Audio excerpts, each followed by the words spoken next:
l'enlèvement de l'Église est le signe d'Élie. Depuis des siècles, Israël attend le signe du prophète Élie, annonçant l'inauguration de l'ère messianique, comme l'avait prédit le prophète Malachie, en Malachie 3:1.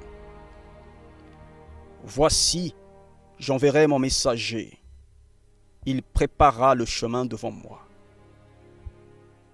Malachie 4:5. Voici, je vous enverrai Élie le prophète, avant que le jour de l'Éternel arrive, ce jour grand et redoutable. Il ramènera le cœur des pères à leurs enfants et le cœur des enfants à leurs pères, de peur que je ne vienne frapper le pays d'interdit. En effet, chers auditeurs, d'après cette prophétie, le Messie d'Israël devait être précédé par un messager qui aurait sur lui l'esprit du prophète Élie. Et rappelant qu'Élie est le prophète qui fut enlevé au ciel par Dieu, comme cela est écrit dans le 2e livre des rois.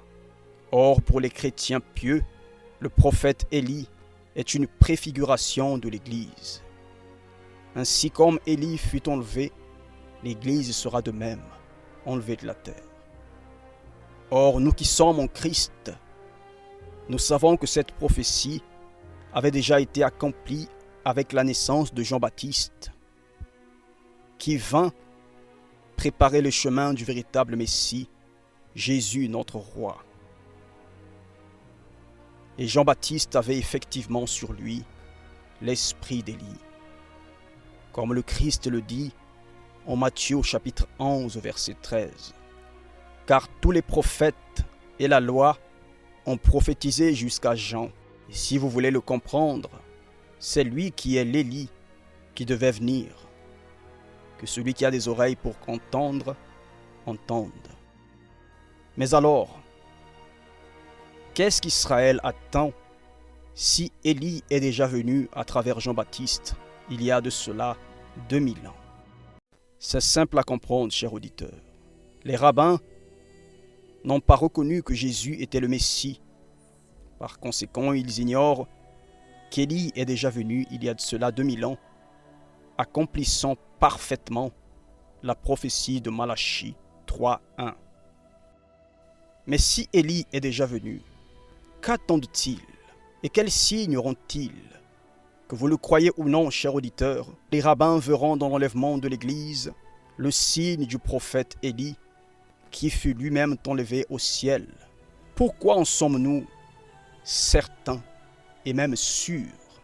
À ce stade, peut-être que vous ne comprenez pas, mais vous allez bientôt comprendre.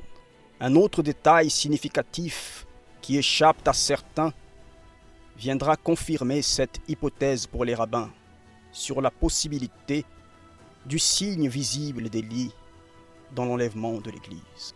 Pour comprendre, nous allons ensemble, avec vous, comparer l'enlèvement de l'Église à celui du prophète Élie.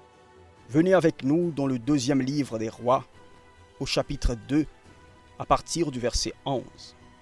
Que nous dit le Saint-Livre? Comme il continuait à marcher en parlant, voici un char de feu et des chevaux de feu les séparèrent l'un de l'autre.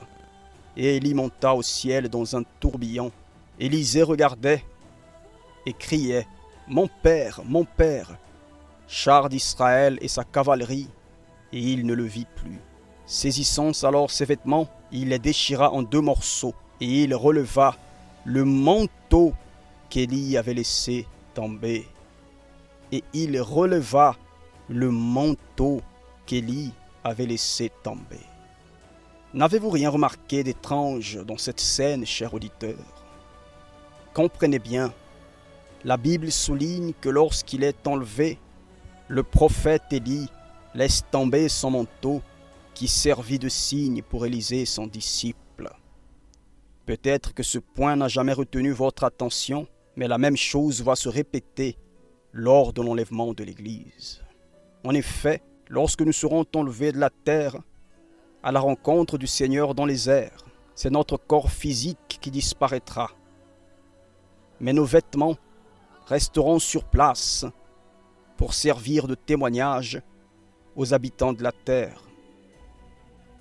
Analysez attentivement cette image. C'est exactement le signe d'Élie, le signe que laissera l'Église à ce monde impie.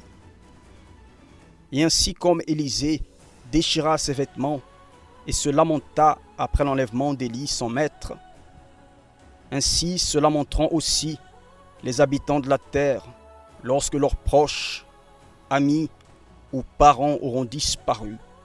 Aussi, le Dieu de justice fera que ceux qui se sont dépouillés des œuvres mortes, de leur corps pécheur, pour vivre en nouveauté de vie avec Christ, recevront des habits nouveaux, des habits de fête, c'est-à-dire un corps glorifié.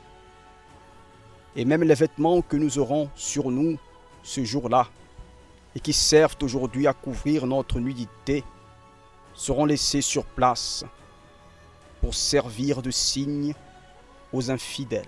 Et les vêtements que nous laisserons est le signe d'Élie pour l'humanité tout entière et pour tous ceux qui ont méprisé la grâce de Dieu manifestée en Jésus-Christ, notre Sauveur. Amen. À bientôt, chers auditeurs, pour notre prochaine vidéo.